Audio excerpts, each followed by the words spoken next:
الحمد لله والصلاة والسلام على رسول الله، ثم أما بعد. نكمل المجلس الثاني في هذا الكتاب. يقول المؤلف رحمه الله تعالى: هجر الترفه.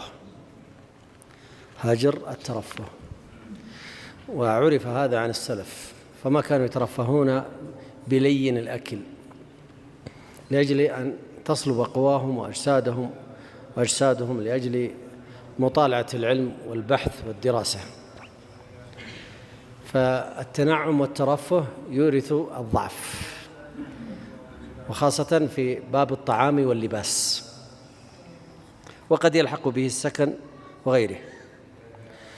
قال المصنف رحمه الله تعالى: لا تسترسل في التنعم والرفاهية، فإن البذاذة من الإيمان. وسبحان الله، عامة طلاب العلم، بل كثير من طلاب العلم عندهم فقر، وبعضهم مسكنة، ونادر بل أندر من النادر أن تجد مثل الكبريت الأحمر، أن تجد طالب علم غني وفي ترف وغيره.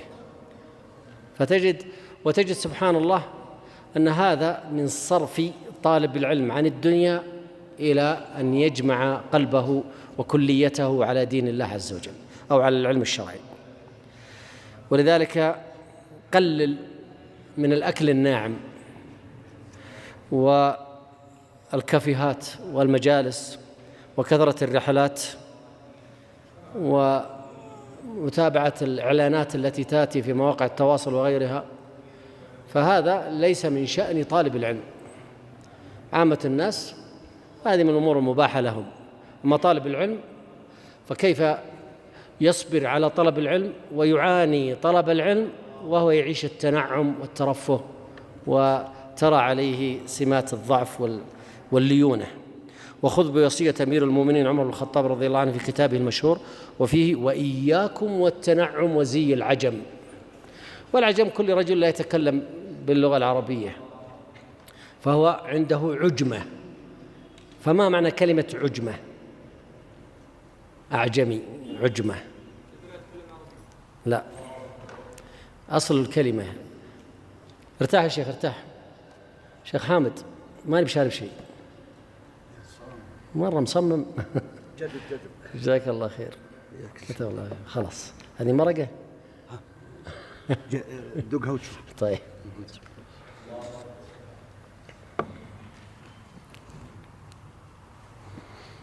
إياكم والتنعم وزي العجم، أي عجم كانوا، سواء من أهل الغرب أو أهل الشرق. احذر من زي العجم. زي العرب في شيء من الخشونة، وتمعددوا واخشوشنوا، يظهر عليك الخشونة والقوة.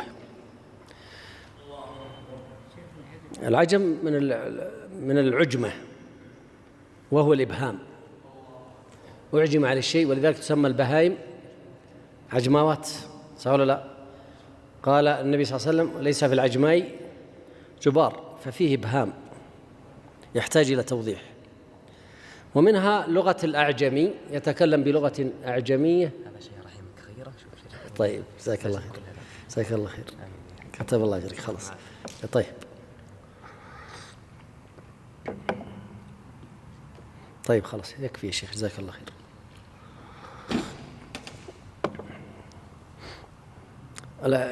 نتحدث عن التنعم، وعندي شاي وقهوة يلا. وعليه فازور عن زيف الحضارة، فإنه يؤنث الطباع. المتعة والتمتع هذا، واللين والأكل اللين والشرب اللين، وهذه الأمور كلها تؤنث الطباع ويرخي الأعصاب، ويقيدك بخيط الأوهام، ويصل المجدون لغاياتهم وأنت لم تبرح مكانك. لم تبرح مكانك، مشغول بالتأنق في ملبسك. ذاك تجد واحد يشتري له ثوب ب800 ريال، يفصل ثوب ب800 ريال. طيب تقدر تفصل ثوب 100 ريال ونفس الشكل ونفس 200 ريال إذا كثرنا. الشماغ يأخذها ب 500 و600 و400 ريال، الطيب ب 1500 و2000. فتجد فيه نوع من ويحب أنه يباهي بها ويلبس ساعة ب4000، وتجد أنه يباهي بها ويتنعم بها، وهذا إشكال. طالب العلم يظهر عليه القوة، والقوة من التقشف. لكن هذه كماليات. طيب واحد فتح الله عليه في الرزق، هل ينطبق على هذه الأحكام؟ لا، قد يكون طالب علم متمكن بعد، فلا إشكال، لكنها كماليات. قال: مشغول بالتأنق في ملبسك، وإن كان منها شيات ليست محرمة ولا مكروهة، لكن ليست سمتا صالحا.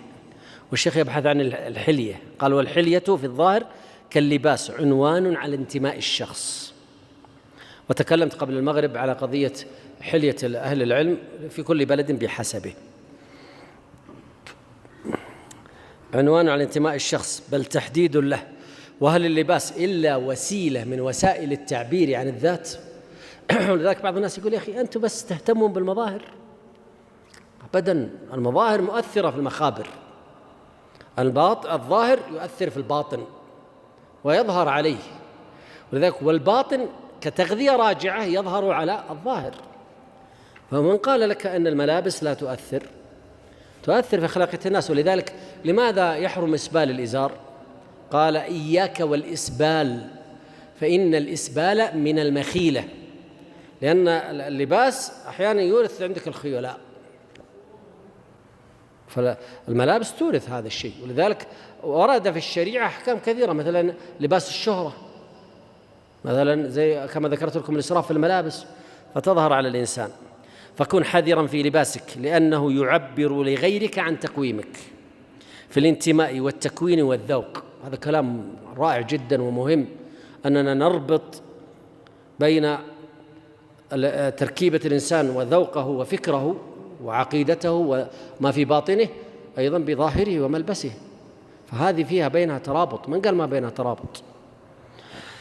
قال: ولهذا قيل: الحلية في الظاهر تدل على ميل في الباطن، والناس يصنفونك من لباسك،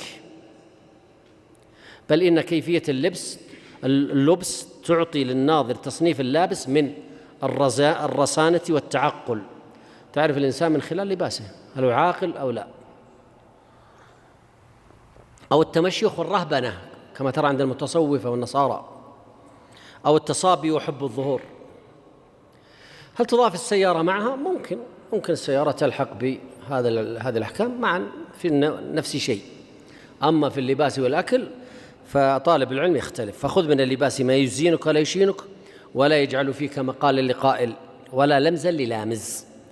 وإذا تلاقى ملبسك وكيفية، شوف عندك 4 أشياء: 1 ملبسك اللي هو الشيء الذي تلبسه ونوعه، وكيفية لبسك، فأحيانا قد تلبس لباسا لكن حركة اللباس ما هي جيدة، العمامة أو ما تضع الكتف أو نحوه، بما يلتقي هذه الثالثة مع شرف ما تحمله من العلم الشرعي، وهذا لباس آخر، لأن الله يقول في القرآن: ولباس التقوى، فسمى التقوى لباسا، ذلك خير. كان أدعى لتعظيمك والانتفاع بعلمك. 4 بل بحسن نيتك يكون قربه، يعني بحسن نيتك في إيش؟ في اللباس. إنه وسيلة إلى هداية الخلق للحق. وفي المأثور عن أمير المؤمنين عمر بن الخطاب رضي الله عنه قال: أحب إلي أن أنظر القاري أبيض الثياب. فهذا دليل على حرصه، أي ليعظم في نفوس الناس، فيعظم في نفوسهم ما لديه من الحق. والناس كما قال الشيخ الإسلام ابن تيمية رحمه الله تعالى كأسراب القطا، مجبولون على تشبه بعضهم ببعض. هنا ركز الشيخ طويلا حول قضية اللباس، لباس طالب العلم ليتحلى به في مجالسه وفي لقاءاته مع الناس. في بيته يتبسط لا إشكال. فإياك ثم إياك من لباس التصابي الذي كانك ترجع فيه صبي ولا صاحب له. أما اللباس الإفرنجي فغير خاف عليك حكمه، فالشيخ يرى أنه لا يجوز. وليس معنى هذا أن تأتي بلباس مشوه، لكنه الاقتصاد في اللباس برسم الشرع تحفه بالسمت الصالح والهدي الحسن، فيجتمع المظهر مع حسن الخلق فيصنع لك الاحترام والتقدير. والناس لن تقبل منك إلا إذا احترمتك وقدرتك وأحبتك. الناس لن تقبل منك بهكذا. وتطلب دلائل ذلك في الكتب السنة والرقاق، لا سيما في الجامع للخطيب. ولا تستنكر هذه الإشارة. لماذا أنا أطلت في هذا الكلام؟ يقول لماذا؟ فما زال أهل العلم ينبهون على هذا في كتب الرقاق والآداب واللباس، والله أعلم. ارجعوا لكتب الرقاق واللباس والأطعمة في صحيح البخاري، ترى العجب. 11 الإعراض عن مجالس اللغو. يعني أحيانا تجبر بمجلس لغو زملائك في العمل، ما في محل إلا أنك تجلس معهم، فلا تطيل ولا تندفع معهم باندفاعهم. طالب العلم يظهر عليه هيئته، طالب الجامعة كذلك، الموظف في الشركات أحيانا يجبر، فهؤلاء جبروا لكن لا يكثروا. أما من لا يجبر فلست ملزما أن تبقى مع هؤلاء إذا كانوا أصحاب لغط ولغو.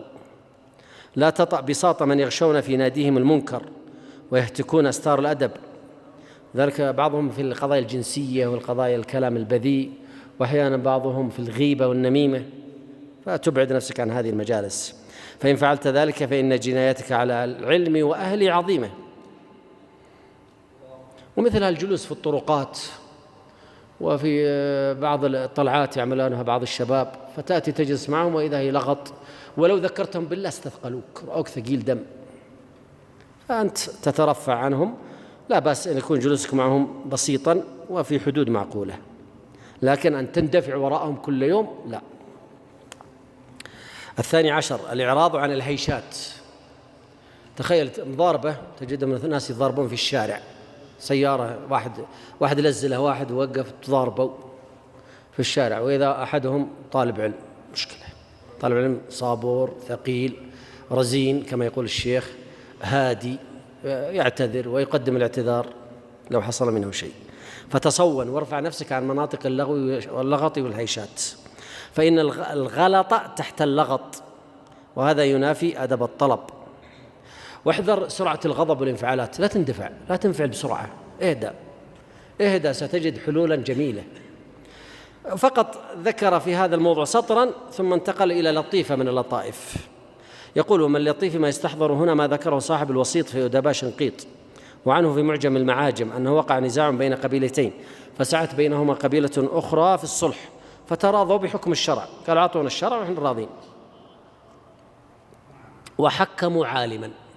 قبيلة قتل منها 4 ويريدون الصلح، فقال: أجل تدرون، أعطونا 4 من هذه القبيلة يقتلون بدل 4 أولئك. فاستظهر 4 من قبيلة ب4 قتلوا من قبيلة الأخرى. هذا مشكل. فقال الشيخ باب بن أحمد: مثل هذا لا قصص فيه.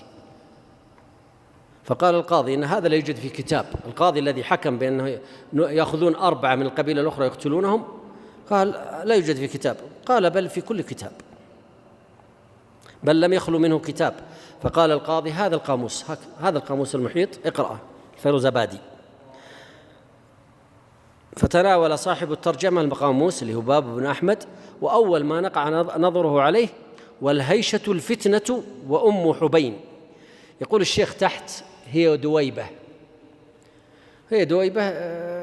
تشبه الحرباء، وعندنا في الجنوب يشبهها شيء يسمونه الوحر، وتشبه الحرباء، صدرها عريض، موجودة بكثرة في الصحاري، وخاصة بلاد نجد وغيرها. أم حبين هذه. وليس في الهيشات قود، انظر الشاهد: وليس في الهيشات قود، أي في القتيل في الفتنة لا يدرى قاتله. فتعجب الناس من مثل هذا الاستحضار في ذلك الموقف الحرج. انتهى ملخصا. على كل حال، يعرض الشاب طالب العلم عن الهيشات. كل ما رأى هيشة في السوق راح يدخل ويحضر ويسمع منها. لا ابعد، لأن أحيانا قد تأتي المصيبة على رأس الذي يحضر وليس له ناقة ولا جمل في هذا الحضور. 13 التحلي بالرفق. يقول: التزم الرفق في القول مجتنبا الكلمة الجافية. قد تحتاج أحيانا الكلمة الجافية، اتركها واذهب إلى الرفق. وسبحان الله يجعل الله في كلمة الرفق ما لا يجعله في الكلمة الجافية. قال الله تعالى لموسى عن فرعون: فقولا له قولا لينا لعله يتذكر ويخشى. الكلمة الجافية تقسي القلب، الكلمة اللينة تجذب القلب. والله عز وجل يقول لنبيه صلى الله عليه وسلم: فبما رحمة من الله لنت لهم ولو كنت فظا غليظ القلب لانفضوا من حولك فاعف عنهم واستغفر لهم وشاورهم في الأمر. الثالثة قال صلى الله عليه وسلم لعائشة عندما سبت اليهود قال: عليك بالرفق، عليك يا عائشة بالرفق. وقال النبي صلى الله عليه وسلم: إن الرفق لا يكون في شيء إلا زانه ولا ينزع من شيء إلا شانه. لذلك صدقني أحيانا تقول: يا أخي كرامتي، يا أخي يعني كرامتي، نقول لك عليك بالرفق وستجد أنك بالرفق أحرجته وكسرته. فإن الخطاب اللين يتألف النفوس الناشزة، وأدلة الكتاب والسنة في هذا متكاثرة. الرابع عشر التأمل. أنت جلست بين يدي شيخك، احسب حسابات كلامك، افهم كلام الشيخ.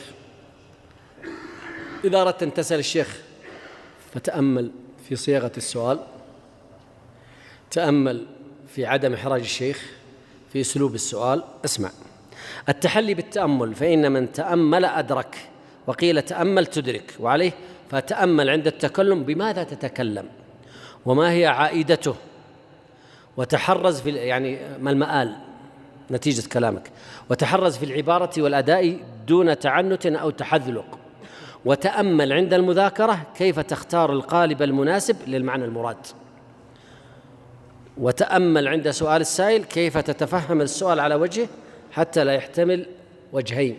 سألك قل ماذا تعني؟ تعني كذا أم تعني كذا؟ وهكذا. ومنها العلم نصفه تأمل وفكر وتفكير، فنصفه قراءة وحفظ ودراسة، ونصفه تأمل. فتعيش مع التأمل والتفكر في المعاني، ستجد وستأتي في باب المذاكرة كيف تذاكر نفسك أو كيف تذاكر غيرك، وستجد أن المذاكرة عمدتها التفكر والتأمل.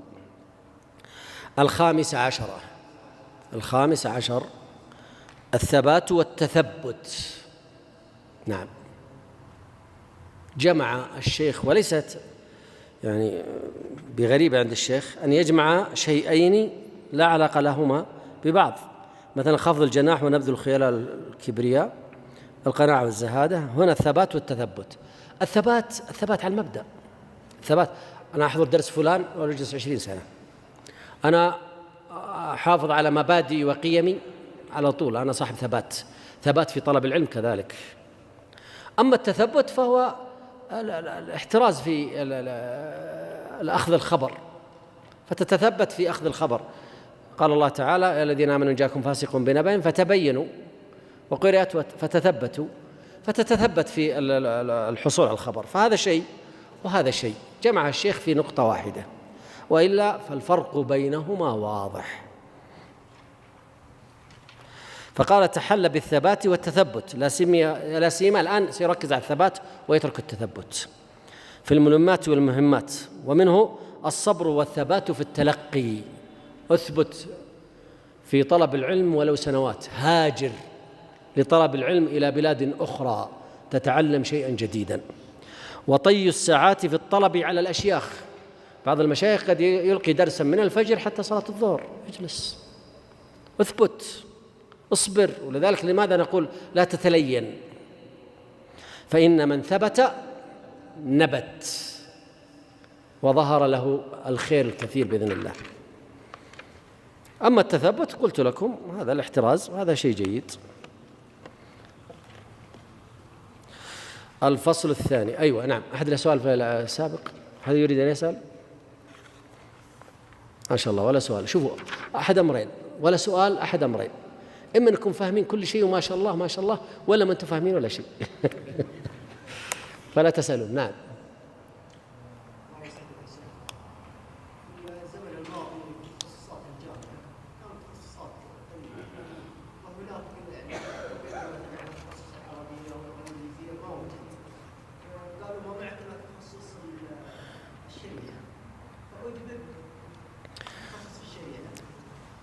واضحة. أحدهم أجبر بتخصص الشريعة، نقول له المطلوب منك شيء واحد وسهل جدا، غير نيتك، اجعلها لله عز وجل وانتهت القضية، وجدد هذه النية كل فترة وانتهى الموضوع. فقط كلها تغير نية. واحد يريد أن يصلي العصر فتذكر أنه ما صلى الظهر، إيش يسوي؟ يغير نيته ويصلي الظهر. كم كلفه تغيير نيته؟ ثواني، فلا إشكال. تغيير النية سهل، غير نيتك ويكفي. وتعلم، تريد الله والدار الآخرة، تريد أن تتعلم العلم الشرعي، وبعدين ستجد وظائف، رزقك هذا رزق. نعم. أحد عنده شيء؟ جزاك الله خير.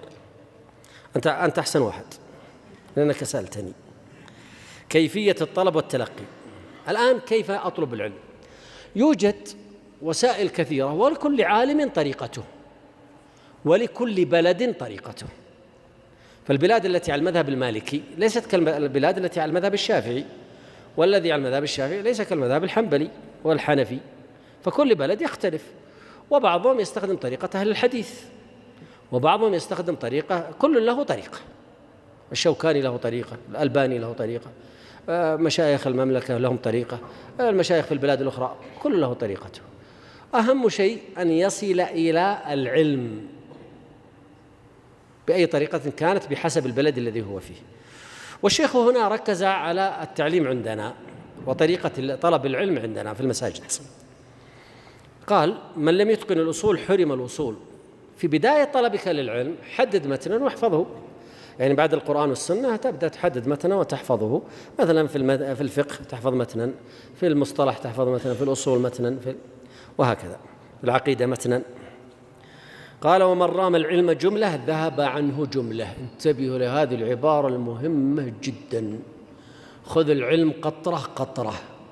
من أراد أن يطلب العلم كله في سنة، في 6 أشهر، ضاع منه جملة في سنة، في 6 أشهر. خذ العلم قطرة قطرة، واحدة واحدة، ستجد بإذن الله عز وجل بعد مرور 10 سنوات، 20 سنة، وإذا أنت إنسان آخر. وهذه قاعدة كبرى، وهذا الذي قاله الإمام الزهري، يقول: خذ العلم قطرة قطرة، خذ الحديث قطرة قطرة، أحاديث حديث. وكان بعض السلف يحدث في اليوم بحديث أو حديثين، وإذا كثر وصل 4 حديث وقف، ما يريد أن يكثر على الطلاب، فيأتون الليل وهم يحفظون هذه ليش؟ 4 الحديث، يأتون اليوم الثاني ويعطيهم 4 جديدة، وهكذا. أما صب العلم في مجلس واحد لا. قد يقول قائل منكم: طيب والدورات التي تعملونها لنا وتعطينا متنا عقديا أو فقهيا في أسبوع، أليس هذا إعطاء العلم جملة؟ نعم، إعطاء العلم جملة، لكن ما هدف الدورات العلمية هذه؟ الدورات العلمية هذه تناسب فئة من الناس ما يستطيع الحضور الأسبوعي للدرس، فيكفيه أن يحضر ليش؟ الدورة، يستفيد بعض الشيء، لكنها تصنع عالما لا. وهذه سأعلق عليها فيما بعد إن شاء الله. النقطة الثانية أن هذه الدورات شحذ للهمم، فعندما ينظر نظرة إجمالية للعلم بعد ذلك يأتي إلى التفاصيل في دروسه، في بحوثه وغيرها. قال: وقيل أيضا: ازدحام العلم في السمع مظلة الفهم. فكان يقول: خذ العلم ماذا؟ واحدة واحدة. وعليه فلا بد من التأصيل والتأسيس لكل فن تطلبه. يقول: كيف طيب أطلب كل فن؟ آتي إلى الفقه أدرس الفقه، كيف أدرس العقيدة، كيف أدرس الأصول، وهكذا، بضبط أصله ومختصره على شيخ متقن، لا بالتحصيل الذاتي وحده، وآخذا الطلب بالتدرج. قال الله تعالى: وقرآنا فرقناه، وزعناه على أنجم، لتقرأه على الناس على مكث، ونزلناه تنزيلا، وحده وحده. وقال الله تعالى: وقال الذين كفروا لولا نزل عليه القرآن جملة واحدة كذلك لنثبت به فؤادك ورتلناه ترتيلا. تجدنا في رمضان نقرأ القرآن في أسبوع، مثلا 7 أيام أو 5 أيام، فنختم القرآن كله، لكن مر عليه مرور سريع، الآيات لا نعرف معناها ولا نستفيد، لكن نوع من أنواع ليش؟ الإكثار من قراءة القرآن، فهذا لا تفهم القرآن كثيرا.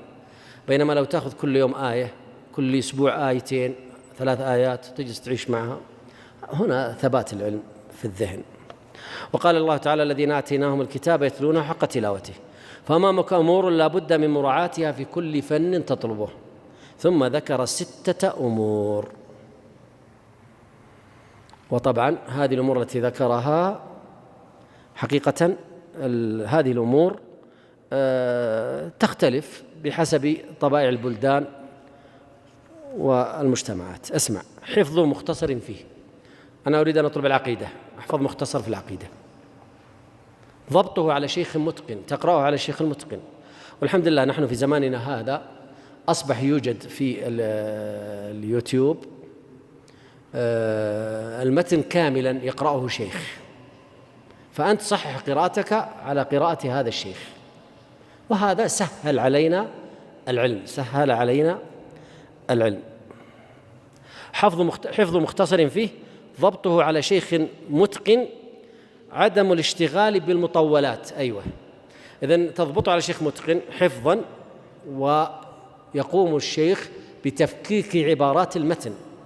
تحفظ المتن، يسمع لك الشيخ، تضبط المتن قراءة على الشيخ ثم حفظا، ثم بعد ذلك يفكك لك الشيخ عبارات هذا ليش المتن، فتتضح الصورة في ذهنك. عدم الاشتغال بالمطولات وتفاريق المصنفات قبل الضبط والاتقان لأصله.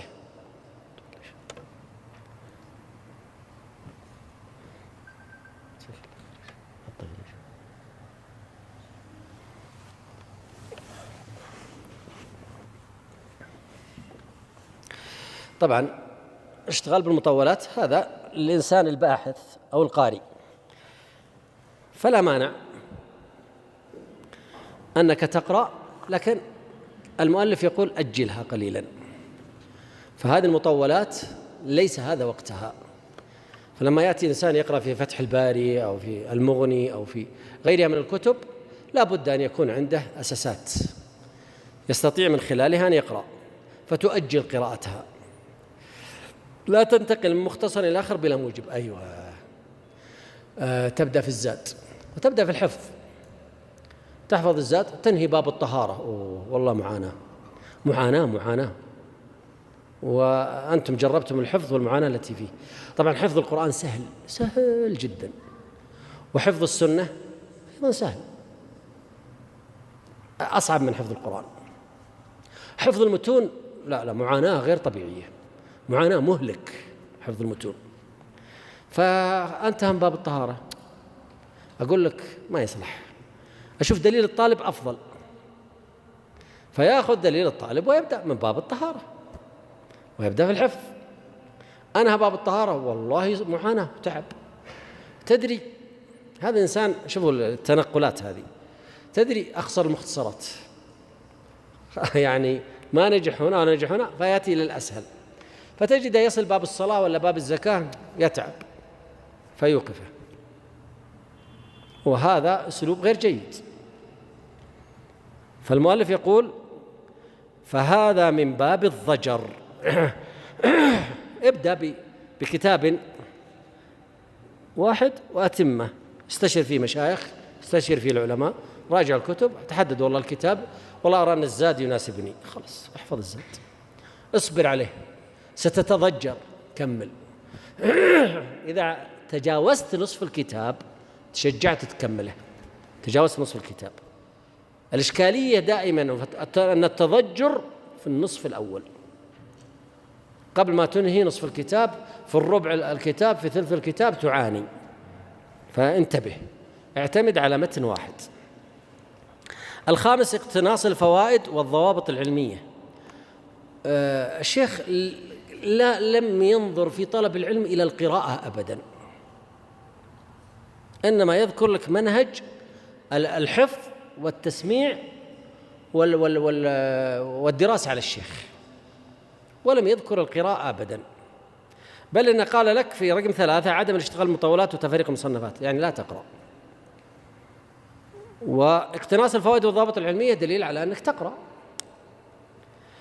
في إشكال، لما رجعت إلى باقي الكتاب وقرأته وجدت أن الشيخ أكثر تركيزه على القراءة. وأقول لكم من أهم طرائق طلب العلم القراءة. القراءة من أهم طرائق طلب العلم، تقرأ كتاب وكتابين وتقرأ. لكن هذا الكلام الذي ذكر الشيخ هنا كأن في بدايات الطلب، لا زال الطالب غضا طريا، فلو قرأ يمكن أن يخلط. أما اقتناص الفوائد والضوابط العلمية فهذا مبني على القراءة، مبني على القراءة.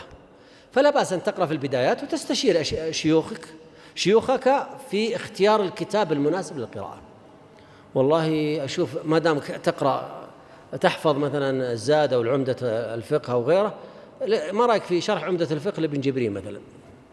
والكتاب جيد، اقرأ. أنت الآن تحفظ متن العمدة، اقرأ كتاب في شرح العمدة مثلا ابن أبي عمر، أو شرح العمدة للشيخ ابن جبرين، اقرأ. في الملخص الفقهي للشيخ الفوزان، اقرأ. فستجد كل قراءة تعطيك أفكار جديدة وتقتنص فوائد. هنا تبدأ تسجل هذه الفوائد، تضع خط، تستخدم. طبعا احنا في زمننا هذا عندنا أشياء تساعدنا، مثل اللون الفسفوري. استخدم اللون الفسفوري، استخدم القلم الأزرق، استخدم القلم الأحمر، واجعل لك نظام. سجل في الحاشية في آخر الكتاب، سجل هكذا في آخر الكتاب، سجل في طرة الكتاب أو في صفحة، في الصفحات الأولى في الكتاب. فيه الآن أوراق مثل هذه أوراق موجودة، تستطيع أن تأخذها وتضعها في حواشي الكتاب وتجمع فيها، وتستطيع أن تجمعها عن طريق أنك تأتي إلى الشاملة وتنسخ بعض الفوائد وتسجلها وتجمع الفوائد، وهذا سهل جدا في هذا الزمن. فعندكم طرائق كثيرة. تستخدم دفتر، أحيانا تستخدم الواتس، تعمل مجموعة وتدخل معك واحد زميلك الخاص، ثم بعد ما تعمل المجموعة هذه ودخلت معك واحد، خلاص ثبتت المجموعة وسميتها وانتهت، احذفه، فتبقى المجموعة بمن؟ خاصة بك أنت.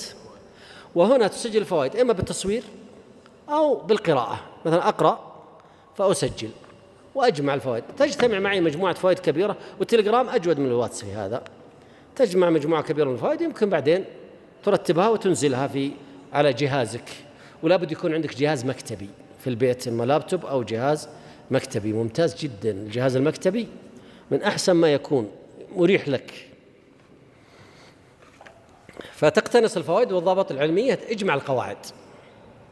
اجمع قواعد في، مثلا أنت تقرأ الآن في كتاب في العقيدة، مثلا كتاب في عقيدة توحيد الألوهية، توحيد العبادة، كل ما مرت عليك قاعدة سجل، حط بالفسفوري خط، وإذا انتهيت من الكتاب ارجع على طول على الكتاب كله ونسخها ونزلها فين؟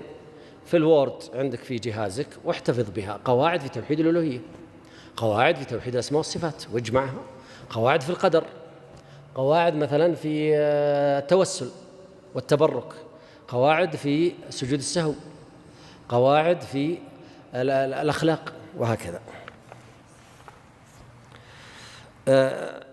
السادسة كأنها والله أعلم قضية نفسية، جمع النفس للطلب والترقي فيه. يقصد فيها الشيخ يكون همك الأول والأخير هو العلم، وهذه ذكرتها قبل المغرب، والاهتمام والتحرق للتحصيل، تحترق من داخلك. فإذا استمعت فائدة تتشبث فيها، كأن كل خلية من خلايا جسمك تمسك في هذه الفائدة. والبلوغ إلى ما فوقه حتى تفيض إلى المطولات بسابلة موثقة. يقول أجل المطولات. فإذا أصبح عندك أصول جيدة في أصول الفقه، في القواعد، في أشباه النظائر، في المقاصد، في العقيدة، في الحديث، خلاص ارجع اقرأ فتح الباري، ما عندك مشكلة. شرح النووي على مسلم، ما عندك مشكلة. المغني، ما عندك مشكلة. توسع بعد ذلك. وكان من رأي ابن العربي المالكي، هذا طبعا رأي لأهل المغرب ولا زالوا عليه، ألا يخلط الطالب في التعليم بين علمين، وأن يقدم تعليم العربية والشعر والحساب ثم ينتقل منه إلى القرآن. وهذا مشكلة، أنك على ما يضبط اللغة العربية والحساب والشعر يكون عمره وصل إلى 16-17 عاما، ما يحفظ القرآن. فهذا وجهة نظر. لكن تعقب ابن خلدون بأن العوائد لا تساعد على هذا، وأن المقدم هو دراسة القرآن وحفظه. من الآن الولد قبل يدخل مدرسة يحفظ، فإذا حفظ القرآن سيسهل له أمور كثيرة ومدارك أخرى، لأن الولد ما دام في الحجر ينقاد للحكم، فإذا تجاوز البلوغ صعب جبره. أما الخلط في التعليم بين علمين فأكثر فهذا يختلف باختلاف المتعلمين في الفهم والنشاط. وكأن الشيخ يقول يختلف بين الطلاب وقد يختلف بين البلاد، فبلد يستخدم هذه الطريقة، أهل شنقيطي ما يستخدمون طريقة العلم الواحد ثم ينتقلون علم ثاني وهكذا، بينما عندنا لا، يختلف. قال وكان من أهل العلم، هذا في بلاد نجد، الآن بيبدأ بالشيخ ثم البلد ثم الطالب. وكان من أهل العلم من يدرس الفقه الحنبلي في زاد المستقنع للمبتدئين، هذا الشيخ، ويقصد الشيخ محمد بن إبراهيم، والمقنع لمن بعدهم للخلاف المذهبي يعني داخل المذهب، ثم المغني للخلاف العالي، ولا يسمح للطبقة الأولى أن تجلس في درس الثانية، وهكذا دفعا للتشويش. ولذلك إذا انتهى من درجة المبتدئين نقله إلى المتوسطين، إذا انتهى نقله إلى المتقدمين، وهم يمشون على 3 طرق: مبتدئ، متوسط، متقدم. لكن يا أحبة هذا في زمانهم، ما في مدارس حكومية نظامية، ما في. ففي زمانهم كانت هذه طريقة مناسبة. أما زماننا فالذي يظهر لي والله أعلم أنك تمشي على طريقين. تمشي على كم؟ طريقين: مبتدئين ومتقدمين بس. فتنتقل مرحلتين، فتدرس الفقه فتمر به على مرحلتين. مثلا الزاد، لماذا؟ لأنكم درستم في المدارس عندنا في المملكة، درست في الابتدائي إلى المتوسطة إلى الثانوية، تدرسون الفقه والتوحيد والحديث وغيرها، فتدرس ويكون عندك أساسات تكفيك عن المبتدئين، مرحلة المبتدئين. فتنتقل بعد ذلك لو درست في المساجد ادرس المرحلة المتوسطة، فتدرس مرحلتين: المتوسطة والمتقدمة. الشيخ يرى ب3 طبقات. قال واعلم أن ذكر المختصرات والمطولات التي يؤسس عليها الطلب والتلقي لدى المشايخ تختلف غالبا من قطر إلى قطر. إذن في البداية يتحدث عن الشيخ، الآن يتحدث عن البلد، باختلاف المذاهب: حنبلي، مالكي، شافعي، حنفي، وما نشأ عليه علماء ذلك القطر من إتقان هذا المختصر والتمرس فيه دون غيره، كمصر والشام والحجاز واليمن وبلاد المغرب العربي وبلاد شرق آسيا وهكذا. الطالب، والحال هنا تختلف من طالب إلى آخر باختلاف القرائح والفهوم وقوة الاستعداد وضعفه وبرودة الذهن وتوقده. طالب في خلال 5 سنوات يصبح عالم، وحصل. فهذا ابن بدران يقول أصبح عالما في 6 سنوات في كتابه المدخل إلى مذهب الإمام المبجل أحمد بن حنبل. له كتاب اسمه المدخل لمذهب الإمام أحمد بن حنبل، ذكر فيه أنه طلب العلم 6 سنوات فقط. لكن ابن بدران عنده تهيئة وقدرة على ذلك. طالب آخر يحتاج إلى 20 سنة، فهل نثرب على هذا الطالب؟ لا، هذه طاقته وهذا جهده. بعض الناس لم يركب الله فيه القوة العلمية، الذكاء والحرص، تجده يحفظ ويحفظ ويحفظ ولا يطلع نتيجة. وذلك بعض الطلاب في المرحلة الابتدائية والمتوسطة والثانوية في المدارس العامة النظامية، بعض الطلاب نادر يذاكر ويأخذ الأول، وزميله يذاكر الليل والنهار وما أخذ الأخير وراسب في 4 مواد. لماذا؟ الله خلقهم هكذا، فهذه إرادة الله. فليس كل الناس يصلحون يكونون طلابا للعلم، لكن من أوتي ذكاء وزكاء ونباهة أطلب العلم. ولذلك قد يأتيك شاب ويقول لك أنا أريد أن أطلب العلم، أنا أرى المشايخ وأرى الناس ودي أطلب العلم، فأنت من داخلك تقول والله هذا ما يصلح طالب علم، لكن تدري أعطه الأساسات، فإذا تأسس على الأساسات بارك الله فيه. نعم، ثم هو سينقطع من نفسه. وقد كان الطلب في قطرنا هنا في بلاد نجد بالذات وفي المملكة بعد مرحلة الكتاتيب والأخذ بحفظ القرآن يمر بمراحل 3 لدى المشايخ، هي دروس المساجد: المبتدئين ثم المتوسطين ثم المتمكنين. هذا في ذاك الزمان، لأن الولد يدخل من عمره 6 سنوات 7 سنوات إلى الكتاتيب وإلى الحلقات المساجد، بخلاف الولد طالب العلم عندنا ما يبدأ يطلب العلم إلا بعد الجامعة أو أثناء الجامعة أو بعد المرحلة الثانوية. ما تجد مثلا معنا الآن طلاب أعمارهم مثلا 10 سنوات أو 11 سنة أو 12 سنة، ما تجد.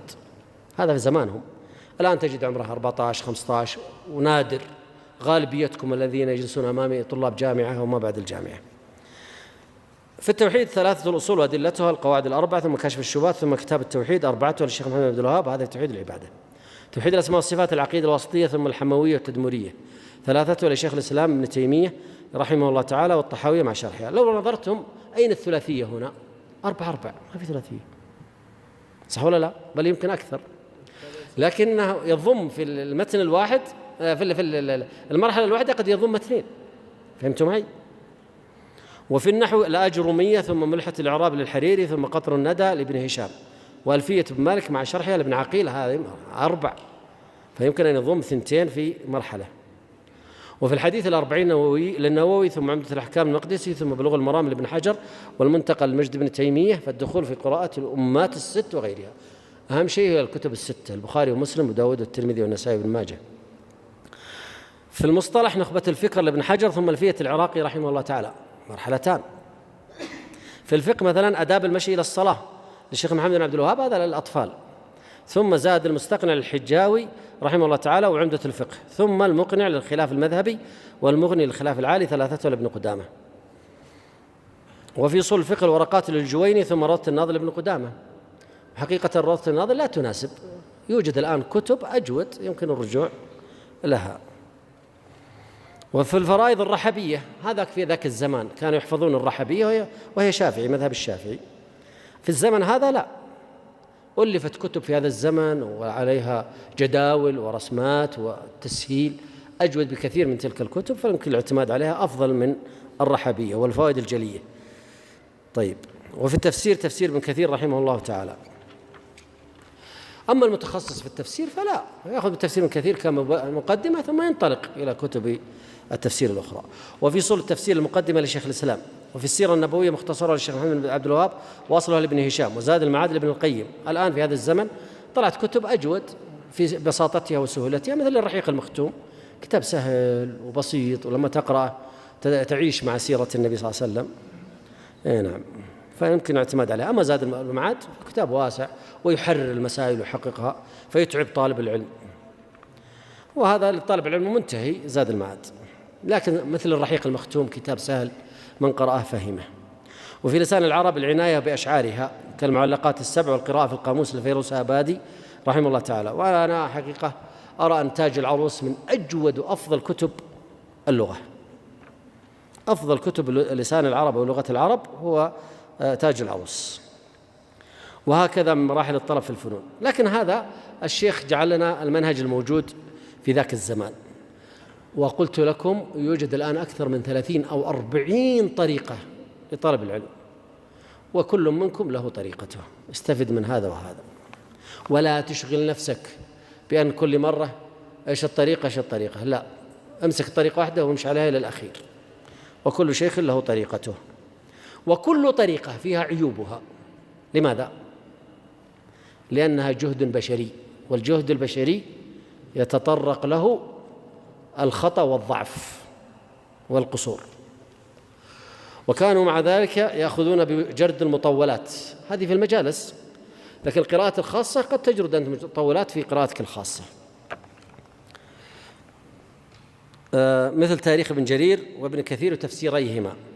ويركزون على كتب شيخ الإسلام ابن تيمية وتلميذه ابن القيم رحمهم الله تعالى. وقد حققت كتب شيخ الإسلام وابن القيم في عطاءات العلم، هذا رائع جدا حقيقة. دار الفوائد وغيرها كتب طبعات متميزة يمكن الحصول عليها. وكتب أئمة الدعوة وفتاويهم، ولا سيما محرراتهم في الاعتقاد. هكذا كانت الأوقات عامرة في الطلب ومجالس العلم، فبعد صلاة الفجر إلى ارتفاع الضحى، ثم تكون القيلولة قبيل صلاة الظهر، وفي عقاب جميع الصلوات الخمس تعقد الدروس. وكانوا في أدب جم وتقدير بعزة نفس من الطرفين على منهج السلف الصالح رحمهم الله تعالى، ولذا أدركوا وصار منهم في عداد الأئمة في العلم جمع غفير، والحمد لله رب العالمين. ونظرت إلى علمائنا ما أكثرهم من تلاميذ الشيخ محمد بن إبراهيم أو الشيخ عبد الله بن حميد أو الشيخ عبد العزيز بن باز أو الشيخ ابن عثيمين، وطلابهم سترون جمعا غفيرا ولله الحمد. فهل من عودة؟ وهنا التساؤل إلى أصالة الطلب في دراسة المختصرات المعتمدة لا على المذكرات. والآن تعاني وتئن الجامعات بالقراءة في المذكرات. كل الشغل على المذكرات هذا إشكال كبير. الكتب لها طعم خاص ولها متعة خاصة ولها تأثير في القلوب خاص. وفي حفظها لا الاعتماد على الفهم فحسب. بعض الناس يقول أيهما أفضل، الفهم ولا الحفظ؟ نقول هذا السؤال خطأ. لماذا؟ لأنك لن تحفظ حتى تفهم. قد يقول قائل لا، في ناس حفظوا بدون ما يفهمون. زينا في يوم كنا طلاب في المرحلة الثانوية كنا نحفظ الإنجليزي، نحفظ قطعة في الإنجليزي، صح ولا لا؟ أدخل الاختبار باقي حافظها، أكتبها، أخرج مع باب الاختبار نسيتها كاملة لأنها بدون فهم. فالحفظ بدون فهم ينسى بسرعة وليس بصحة، بل لا حفظ إلا بفهم، وهذا هو الذي يستمر معك. الحفظ بلا فهم هو الذي يستمر معك. واحفظ كما يقال واحفظ فكل حافظ إمام. لا تستهن في الحفظ، الحفظ هو أساس العلم. فلذلك إذا سافرت لوحدك وصدرك مليء بالحفظ وإذا مليء بالعلم لكن تفهم، تسافر ما عندك حرف في راسك، ما في شيء. فلذلك الفهم طريق إلى الحفظ. اجعلوا همكم الحفظ، لا الاعتماد على الفهم فحسب، حتى ضاع الطلاب فلا حفظ ولا فهم.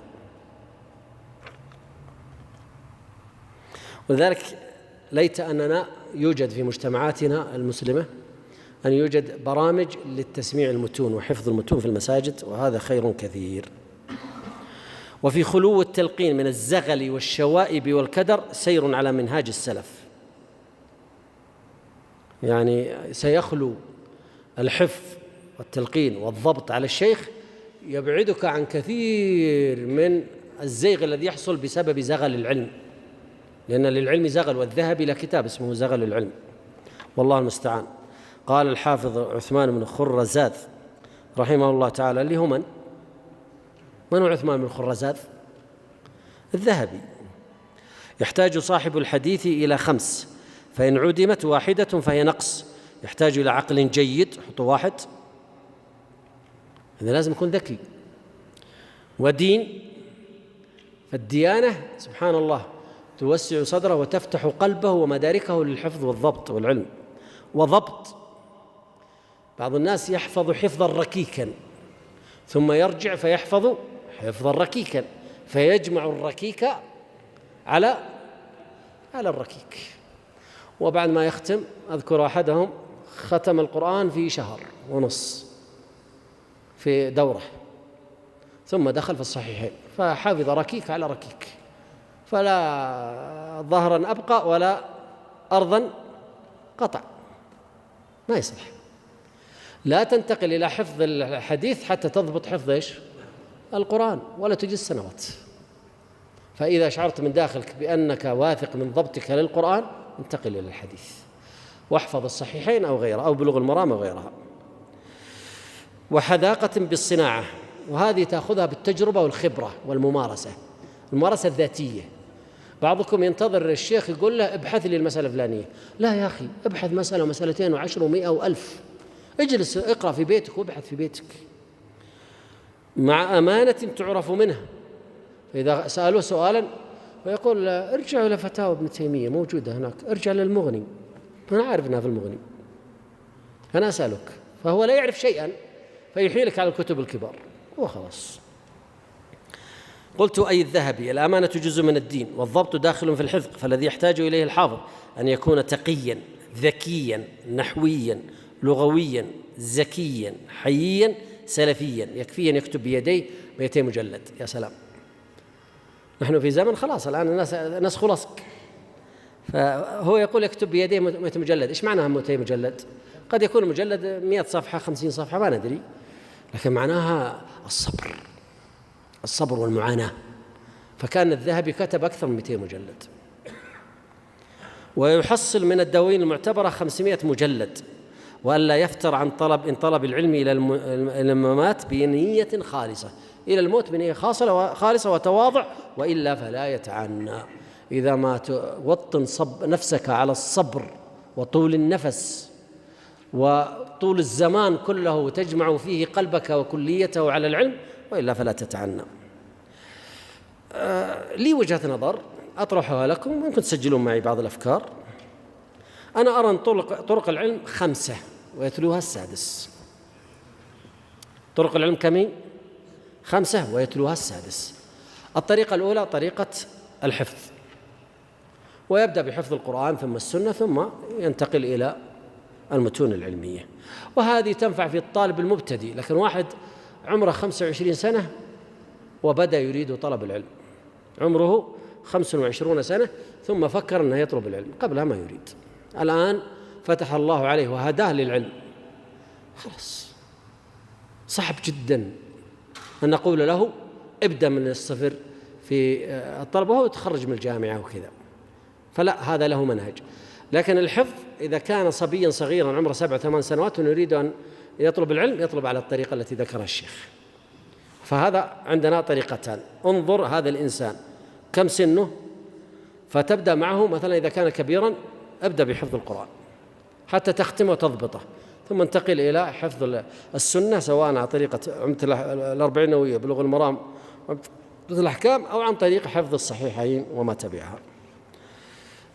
الثاني القراءة،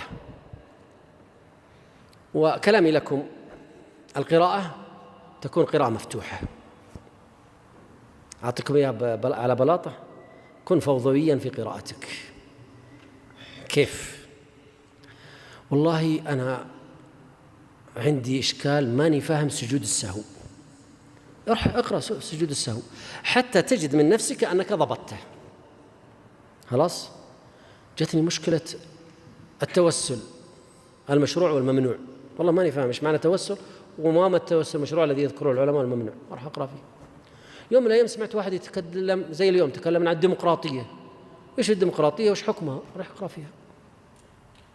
فكلما وجدت عندك ثغرة جهل غطها بالقراءة، فتغطي هذه الثغرة. كلما وجدت ثغرة غطيها بالقراءة. يوم من الأيام وإذا الحديث الناس كلها عن إيش؟ أو عن مسألة استواء الله على العرش أو علو على خلقه، اقرأ في هذا الموضوع. الفرق بين الحديث الحسن، حسن غريب وحسن صحيح، صحيح حسن صحيح عند الإمام الترمذي، اقرأ في هذا الباب.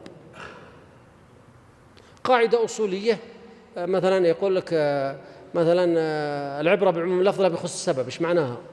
اقرأ في هذه القاعدة. نوع قراءاتك وسدد الثغرات التي عندك، هذا أفضل لك من قراءة مطول من المطولات. كيف؟ جئتني فاستفتيتني قلت لي أبغى أقرأ كتاب في التفسير، قلت اقرأ ابن كثير، فأخذت ابن كثير وقرأت المجلد الأول. في البداية أنت متحمس وفهمت وماشي الأمور معك، بعد شوية ايش اللي حصل لك؟ بديت تكسل، بعد فترة بديت تمل، يحصل لك ملل، بعد فترة ايش قاعد تسوي أنت؟ تقلب الصفحات، طالع في الصفحة تقلبها، تبغى تنهي هذا الكتاب بيسيله، خلاص مليت. لكن لو أني جيتني يوم من الأيام وقلت لي أنا آية الكرسي أبغى أفهمها، طيب ارجع كتب التفسير. فرجعت الكتاب وكتابين وثلاثة، أن تريد أن تعرف هذه الآية تدور على ماذا، محور الآية على ماذا، خلاص ارجع كتب التفسير. فرجعت فستستفيد كل معلومة تقرأها. خلصت آية الكرسي، خلصت. والله أنا أريد أن أفهم قصة آدم في سورة الأعراف، طيب راح أقرأ كتب التفسير. ستجد أنك أنت عندك شوق إلى المعرفة وأنت قاعد تحياها كل مرة، ستجد أنك تعلمت أشياء كثيرة جدا. لكن الطريقة الرتيبة في القراءة ستمل منها، وبعد شوية تسكر الكتاب وتجلس تقلب. واقعنا ولا ما واقعنا؟ ما يصلح، وأنا أتكلم عنكم أنتم. الطريقة الثالثة السماع، والحمد لله من نعم الله أن وفر الله لنا هذا الجهاز، الجوال موجود فيه على طول. أنت وأنت ماشي في سيارتك مثلا، والله أنا سأذهب إلى الجامعة تبعد عني نصف ساعة، ساعة إلا ربع، وأنت في الطريق اسمع درس. أنا والله أريد أن أتعلم النحو عادي، أو الفقه عادي، وأنت ماشي من هنا إلى هناك اسمع مثلا أحد المشايخ مثلا الشيخ ابن عثيمين، أسمع له درسا في الزاد مثلا، فأشغل الجوال وأشغله على مسجل السيارة، وأنا ذاهب إلى الجامعة أسمع مقطعا كاملا لمدة ساعة، وأنا راجع أسمع واحد ثاني. في ظرف سنة تكون ختمت إيش؟ مثلا 100 أو 150 درسا ألقاه الشيخ عنده على طلابه وأنت في سيارتك. هذا أحسن طريقة للطلب. والله أنا أريد أن أدرس العقيدة الواسطية، عندي 30 مقطع للشيخ الراجحي مثلا، وأنت ماشي اسمع مقطعا وارجع مقطعا واسمعها كاملة وخلاص. وهذا لا يكلف عليك شيء، أنت في مشاويرك تفعل هذا ويكفي إن شاء الله. وخلاص قطعت الطريق، قطعت أحسن مما بس تسوق وقاعد تطالع في الناس. أي نعم، أحسن لك أنك تسمع درسا علميا. الرابع حضور الدروس، وهذا الذي نفتقده كثيرا.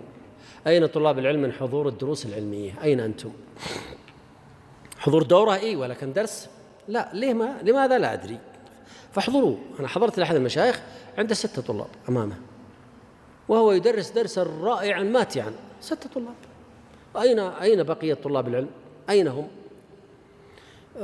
فحضور الدروس مهم جدا، بل هو أهم المهمات.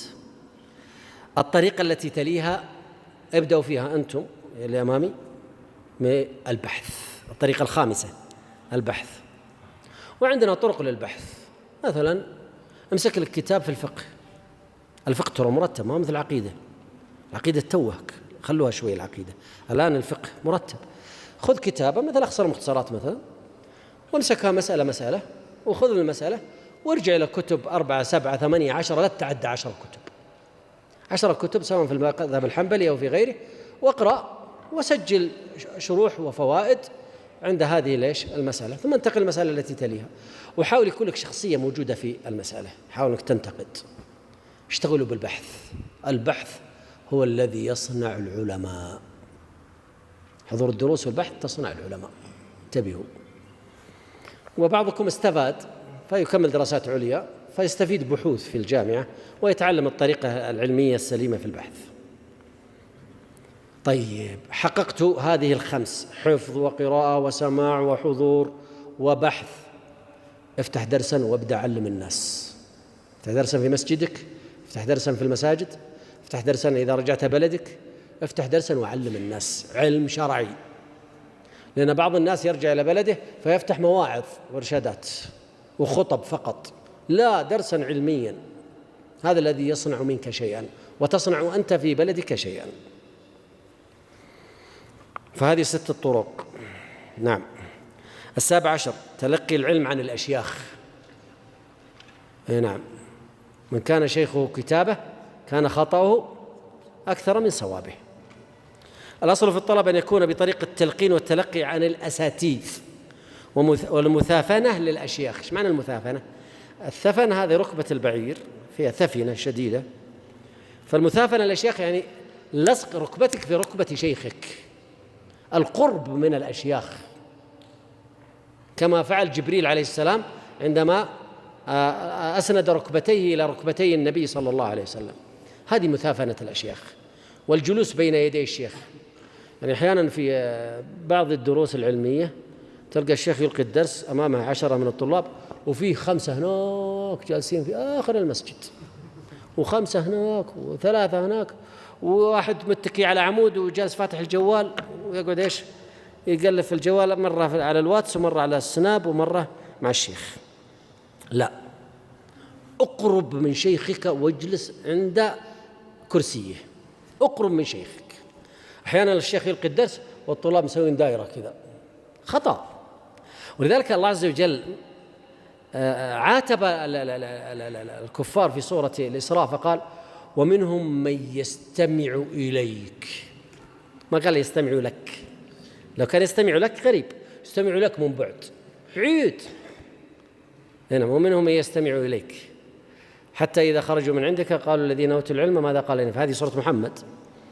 نعم. وفي سورة الإسراء ومنهم يستمع إليك وجعلنا على قلوبهم أكنة يفقهون. يستمع إليك أنه جالس بعيد. اقرب من شيخك والصق. هذه المثافنة للأشياخ. والأخذ من أفواه الرجال لا من الصحف وبطون الكتب. هذه الصحف وبطون الكتب هذه مرحلة متأخرة. والأول من باب أخذ النسيب عن النسيب الناطق وهو المعلم، أما الثاني عن الكتاب فهو جماد، فأن له اتصال النسب. الشيخ يقول بعض الناس يأخذ علمه من الكتب ثم يقول أنا عالم في هذا الباب، وتعال شوف الأخطاء والعيوب وسوء الأدب وأمور كثيرة جدا، والسبب ما هو؟ عدم أخذه من الأشياخ. ولذلك تجدون في مواقع التواصل في اليوتيوب وغيره ستجدون ناس ما أخذ العلم عن أحد من الأشياخ، تعال شوف الأخطاء وشوف العيوب وشوف احتقاره للعلماء واحتقاره للمشايخ واستنقاصه وسوء أدبه مع أهل العلم وأهل الفضل. وقد قيل من دخل في العلم وحده خرج وحده، أي من دخل في طلب العلم بلا شيخ خرج منه بلا علم، أي بلا علم مرتب منظم، بل بعلم فوضوي، علم فوضوي. أما علم في علم لكنه فوضوي، إذ العلم صنعة وكل صنعة تحتاج إلى صانع، فلا بد إذن لتعلمها من معلمها الحاذق.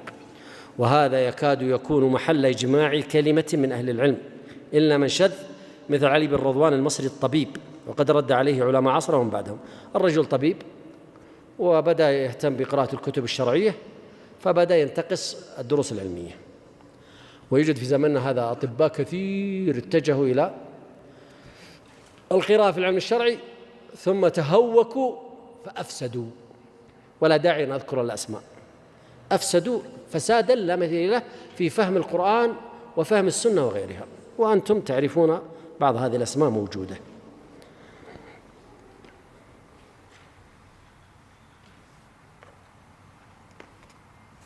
الشيخ أفاض في هذا، وأنا أريد أن أقفزه، إن كنت قد علقت عليه كثيرا لكن نقفزه. الفصل الثالث: أدب الطالب مع شيخه. نعم. أيوه. هل قراءة الفتاوى مهمة لطالب العلم وكيف يستفيد منها؟ القراءة للفتاوى أحد القراءات التي يستفيد منها طالب العلم، وهناك طرق. الطريقة الأولى، طبعا أعطيكم الذي في ذهني الآن. الطريقة الأولى قراءتها على أهل المسجد. جميل جدا تقرأ على أهل المسجد أو أهل بيتك، تقرأ كتاب فتاوى، لأنه يؤنسهم ويريحهم، ينبسطون ويسمعون سؤال وجواب ويستفيدون وأنت تنتفع. الطريقة الثانية أن تجعلها مرجعا، فكلما احتجت إلى فتوى فسمعت ناس يسألون سؤالا ارجع إلى هذا الكتاب، كتاب الفتاوى، وستجد إجابات مهمة جدا ورائعة وصحيحة. هذه الطريقة ليش؟ الثانية. الطريقة الثالثة عند البحث، فستجد لفتاوى العلماء تأثير في هذا. أما القراءة بالترتيب من بداية الكتاب إلى نهاية، من بداية الكتاب الفتاوى إلى نهايته، أنا أتكلم عن الفتاوى السريعة، الفتاوى القصيرة. أما تأتيني إلى كتب فتاوى شيخ الإسلام يكتب 100 صفحة، يكتب كتاب فيختلف. الشيخ ابن باز كذلك. لكن بعض المشايخ سؤال وجواب، فمثل هذه فائدتها قليلة، اللي هي قراءة الكتاب من أوله إلى آخره، ستستفيد بعض الفوائد. الطالب مع شيخه، رعاية. أولا الآن الطالب انتهينا الطالب مع نفسه وكيفية تلقي الطلب، الآن الطالب مع من؟ مع شيخه. بما أن العلم لا يؤخذ ابتداء من الكتب، بل لا بد من شيخ تتقن عليه مفاتيح الطلب لتأمن من العثار والزلل، فعليك إذن بالتحلي برعاية حرمته. احترم شيخك وقدره، فإن ذلك عنوان النجاح والفلاح والتحصيل والتوفيق. فليكن شيخك محل إجلال منك وإكرام وتقدير وتلطف. 1، سجلوا معي. 1، فخذ بمجامع الآداب مع شيخك في جلوسك معه. إذن عند جلوسك معه تأدب، لأن بعض الناس قد لا يتأدب. الشيخ يقرأ وهو يقلب في الجوال، إيش رأيكم؟ الشيخ يدرس في المسجد وهو زي ما قلت جالس على الجوال يقلب في الجوال، مشكلة.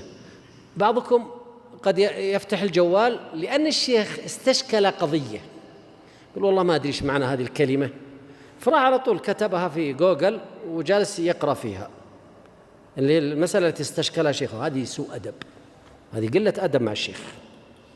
إذا أردت أن تدرس استشكالات الشيخ سجلها، وإذا رجعت بيتك ادرسها هناك، أما بين يدي شيخك لا.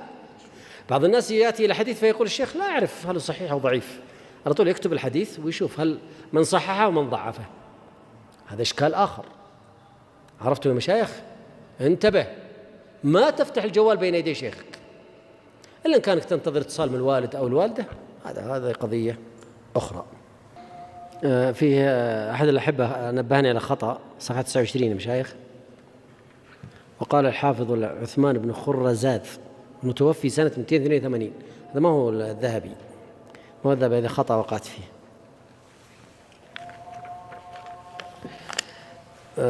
قلت لكم الشيخ استشكل حديثا، فترجع تشوف من صحح هذا الحديث أو ضعفه، هذا ليس من الأدب.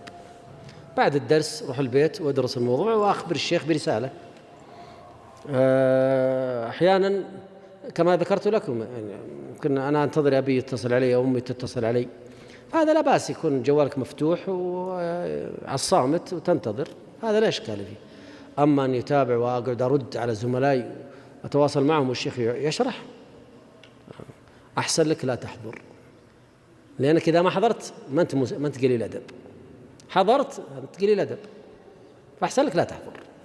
فلذلك انتبه لحرمة الشيخ في جلوسك معه والتحدث إليه، احترام والتقدير بلغة لطيفة ولينة. حسن السؤال والاستماع، لا ترفع صوتك عليه، حسن السؤال والاستماع. نعم، الطالب صاحب العقل العقول واللسان السؤول هذا ابن عباس، فمعناه أنه يكثر السؤال ابن عباس، فلا بأس طالب العلم أن يسأل كثيرا أشياخه. وحسن الأدب في تصفح الكتاب أمامه ومع الكتاب، فبعض الناس قد يعبث في كتابه وقد يعطي أصوات وهو يقلب الصفحات. قال وترك التطاول والمماراة أمامه. أحيانا يسمح الشيخ بأن الطلاب يتناقشون، فتجده يرفع صوته ويتطاول ويماري حتى لو ما أذن الشيخ. مثلا وأنا أشرح رد علي فلان، ناقشني، صار بيني وبينه نقاش وأنا أسمح بهذا النقاش، يقوم واحد ثاني يرد عليه، هذا ليس من الأدب. الشيخ موجود، ولو أراد الشيخ أن يرد عليه لرد، أنت رد عليه بأي حق.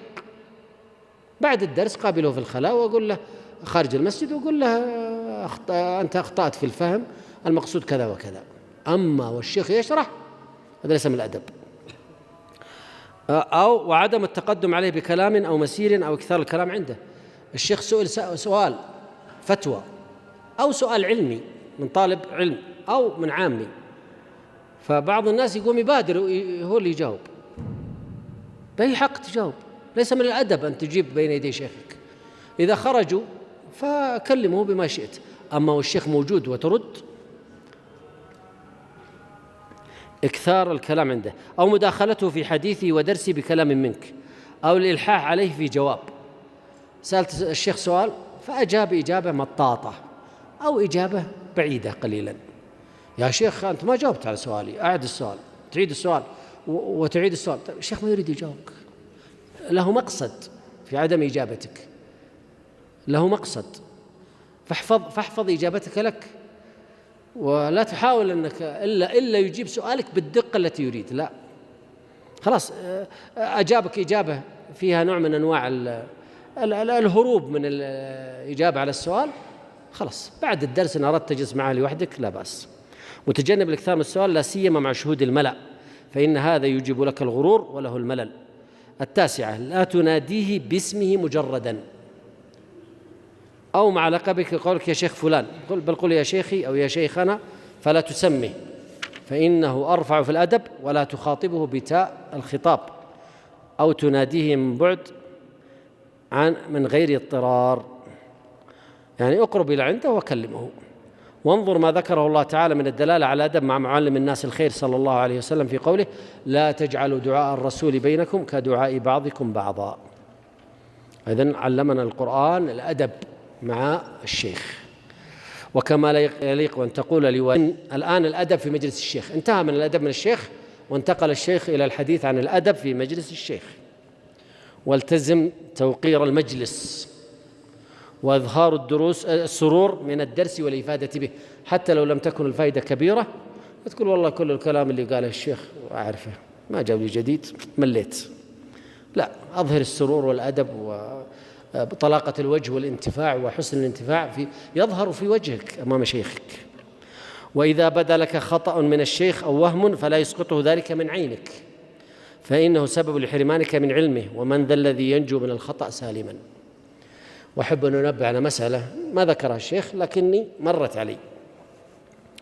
تدرس على شيخ من مشايخك في علم من العلوم، في الفقه مثلا، فتدرس عليه سنوات 4 3 سنوات 5 سنوات وتنتفع به كثيرا، ثم تنتقل إلى بلد آخر أو إلى شيخ آخر فتتعلم، فتكتشف في الشيخ الجديد أشياء جميلة جدا ما هي في الشيخ الأول، فيسقط الشيخ الأول من ذهنك وعينك وتنتقص.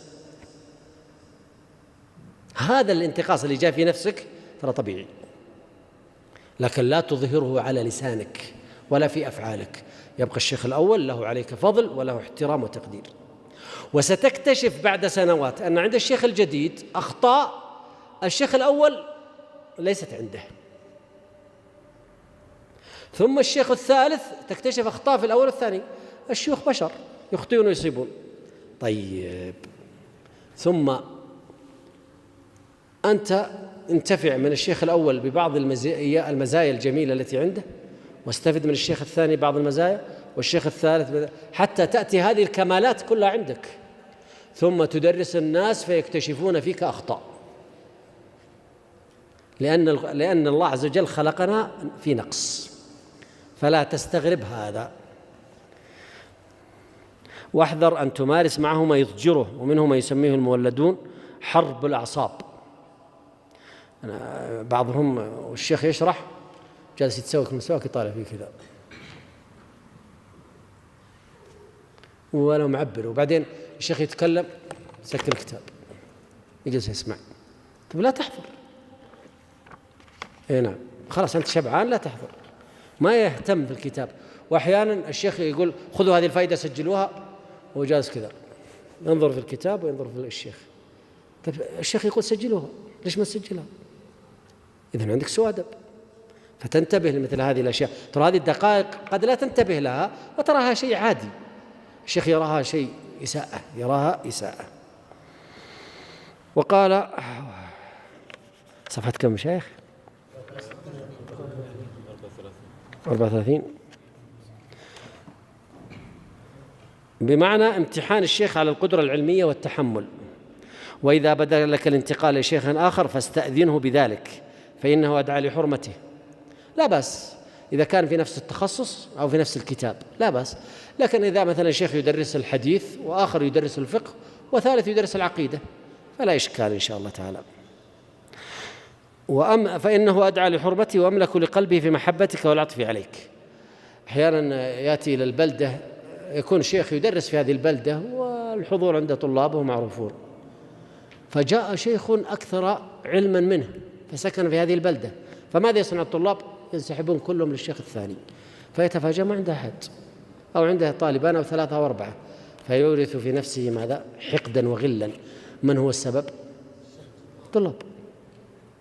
استأذنوا من هذا الشيخ واذهبوا إلى ذاك الشيخ وأكملوا مع هذا، ولا ينظر، ستنتفع من كل وفي كل خير. إلى آخر جملة من الآداب يعرفها بالطبع كل موفق مبارك وفاء لحق شيخك في أبوته الدينية، أو ما تسميه بعض القوانين باسم الرضاع الأدبي، وتسميه بعض العلماء له الأبوة الدينية، وتسميته بعض العلماء له الأبوة الدينية أليق وتركه أنسب، يعني الأنسب أنه شيخي. واعلم أنه بقدر رعاية حرمته يكون النجاح والفلاح، وبقدر الفوت يكون من علامات الإخفاق. نعم. تنبيه مهم: أعيذك بالله من صنيع الأعاجم. والآن نتكلم عن حرمة الشيخ. طيب، رأينا عند المتصوفة والأعاجم تقديس للمشايخ بشكل مقزز، وصلوا إلى مراحل من يكاد أن يكون تأليه. فالشيخ ينبه على هذا، يقول: أعيذك بالله من صنيع الأعاجم والطرقية والمبتدع الخلفية، من الخضوع الخارج عن آداب الشرع، من لحس الأيدي وتقبيل الأكتاف والقبض على اليمين باليمين والشمال عند السلام، وكحال تودد الكبار للأطفال والانحناء عند السلام، واستعمال الألفاظ الرخوة المتخاذلة، يا سيدي، يا مولاي، ونحوها من ألفاظ الخدم والعبيد. وانظر ما يقوله العلامة السلفي الشيخ محمد البشير الإبراهيمي الجزائري رحمه الله تعالى في البصائر، فإنه فائق السياق. ذكر قصة محمد البشير الإبراهيمي عندما ذهب من الجزائر إلى مصر ثم إلى باكستان، فرأى هذه الأمور جميعا في بلاد العجم، فتألم منها وسجل ذلك في كتابه. 19 رأس مالك أيها الطالب من شيخك، ومدارها على حب الشيخ. قال: القدرة بصالح أخلاقه وكريم شمائله. حقيقة في خطأ. كيف القدرة بصالح أخلاقه وكريم شمائله؟ في خطأ. القدوة. ما اللي قالها؟ القدوة. وسبحان الله رجعت لها في عدة مراجع في عدة كتب فوجدت نفس الخطأ مكرر، هي القدوة. فالخطأ مطبعي ليس من الشيخ، إنما من الطابع الذي طبع. القدوة بصالح أخلاقه، مكتوب عندك القدوة؟ هذا خطأ مطبعي. بصالح أخلاقه وكريم شمائله، يعني اقتدي بشيخك في الأشياء الجميلة. أما التلقي والتلقين فهو ربح زائد، لكن لا يأخذك الاندفاع في محبة شيخك فتقع في الشناعة من حيث لا تدري. يقصد لا تذب أنت في شيخك فتقلده في كلامه وفي صوته وفي اسلوبه وفي قراءته وفي مشيته وفي وقفته وجلسته، لا تستخدم هذا. وفي لبس الشماغ كيف يلبسها تلبسها زيه، وفي نوع الثوب. هذا ذوبان في شخصية الشيخ، لا، إنما تقتدي به في الأخلاق وفي الآداب فقط، ولك شخصيتك المستقلة. وكل من ينظر إليك من حيث لا تدري، وكل من ينظر إليك يدري، فلا تقلده بصوت ونغمة ولا مشية وحركة وهيئة، فإنه إنما صار شيخا جليلا بتلك، فلا تسقط أنت بالتبعية له في هذه. 20 نشاط الشيخ في درسه. الطالب يؤثر على الشيخ، الطالب يؤثر في الشيخ. وإن لي دروسا درستها من أكثر من 30 سنة ما جعلني أكملها إلا طلابي، أجد منهم التعزيز والتشجيع والتحميس ويا شيخ والحضور والاهتمام، يسابقونني مسابقة فانطلقت حتى ختمت كتبا، والسبب الطلاب. فالطالب يسمع شيخه كما أن الشيخ يسمع تلميذه، وهذا نوع من أنواع التلاقح بين الاثنين، يكون على قدر مدارك الطالب في استماعه وجمع نفسه وتفاعل أحاسيسه مع شيخه في درسه. ولهذا فاحذر أن تكون وسيلة قطع لعلمه بالكسل والفتور والاتكاء وانصراف الذهن وفتوره. ولذلك جلستك في مجلس الشيخ له أثر. بعض الناس يجلس كذا يمد رجلاه يسمع الشيخ، بعضهم يسوي كذا يسمع الشيخ. أين الحماس للدرس وإن طالت جلسة الشيخ؟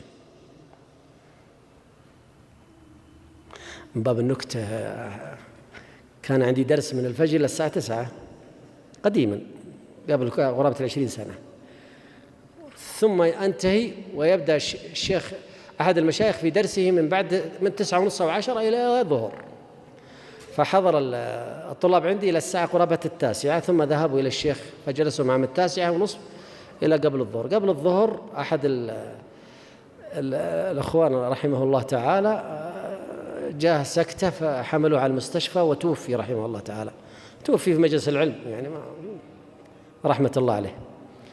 فيقابلني أحد المشايخ قال: قتلتموه قتلكم الله.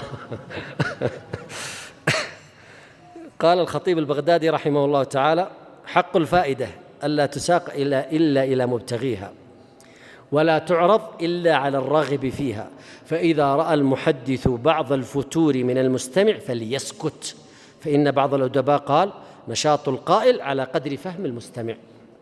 ثم ساق بسنده عن زيد بن وهب قال: قال عبد الله: حدث القوم ما رمقوك بأبصارهم، فإذا رأيت منهم فترة فانزع. الكتابة 21 الكتابة عن الشيخ، حال الدرس والمذاكرة. أتمنى أن يأتيني طالب يقول شوف هذه كلها كتبتها من كلامك، ما لي الصفحة. هذا شيء جميل يدل على أنها تعايش معك، عاش معك الموقف، وعاش معك المعلومة، وعاش معك الفائدة.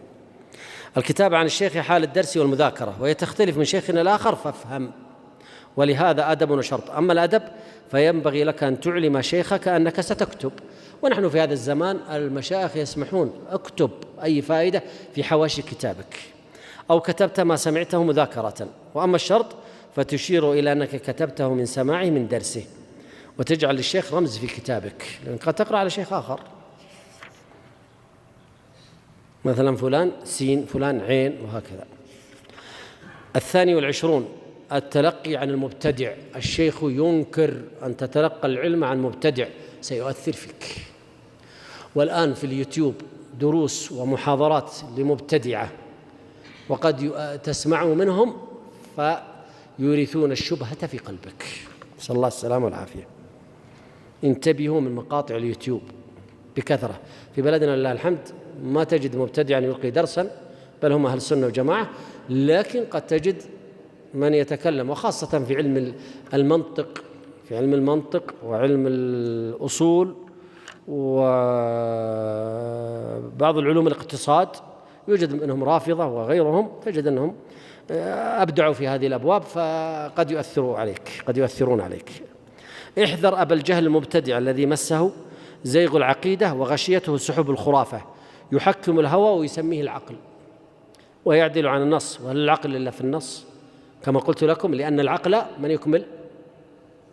مدرك للنص والوحي.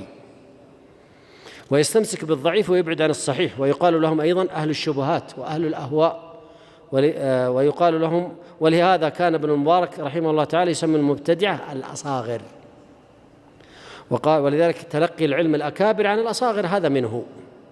وقال الذهبي إذا رأيت المتكلم المبتدع يقول دعنا من الكتاب والحديث، القرآن والأحاديث، وهات العقل، فاعلم أنه أبو جهل.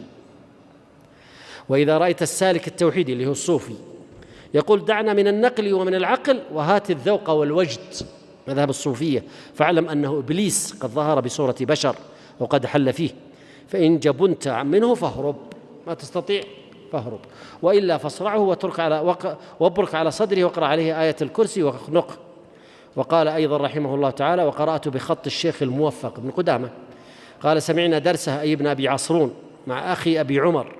أبو عمر هو ابنه صاحب الشرح الكبير، ابن أبي عمر، وموفق بن قدامة صاحب المغني.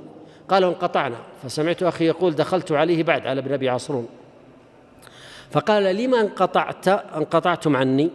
قلت: إن أناسا يقولون إنك أشعري. قال: والله ما أنا أشعري. هذا معنى الحكاية. ما أدري إيش معنى هذا معنى الحكاية، اللي يعرف يرفع يده. هذا من كلام الذهبي. قلت يرفع يده. أحسنت، هذا كلام الذهبي، وليت الشيخ بكر حذفها، لا داعي لها. وعن مالك، وهذا كلام الذهبي أيضا من الذهبي، وعن مالك رحمه الله تعالى قال: لا يؤخذ العلم، أي علم؟ الحديث، علم الحديث، عن 4: سفيه يعلن السفه وإن كان روى النس، وصاحب بدعة يدعو إلى هواه، هذا الثاني، ومن يكذب في حديث الناس وإن كنت لا أتهمه في الحديث، أيضا لا تأخذ منه، وصالح عابد فاضل إذا كان لا يحفظ ما يحدث به، اهتم بالعبادة وقصر في العلم. فيا أيها الطالب، إذا كنت في السعة والاختيار فلا تأخذ من مبتدع رافضي أو خارجي أو مرجي أو قدري أو قبوري، وهكذا، فإنك لن تبلغ مبلغ الرجال صحيح العقد في الدين متين الاتصال بالله صحيح النظر تقفو الأثر إلا بهجر المبتدعة وبدعهم. ثم ذكر كلاما طويلا حول أهل البدعة وعدم الأخذ منهم، ثم قال صفحة 40: فيا أيها الطالب كن سلفيا على الجادة، واحذر المبتدعة أن يفتنوك، فإنهم يوظفون للاقتناص والمخاتلة سبلا يفتعلون تعبيدها بالكلام المعسول، وهو عسل مقلوب. من يعرف؟ أنت قليل الأدب. نعم، لسع، أحسنت. نقف هنا ونكمل إن شاء الله يوم غد من قوله الفصل الرابع: أدب الزمالة. وصلى الله على نبينا محمد وعلى آله وصحبه أجمعين. جمعية الدعوة والإرشاد وتوعية الجاليات بأبها، بالدعوة نحيا.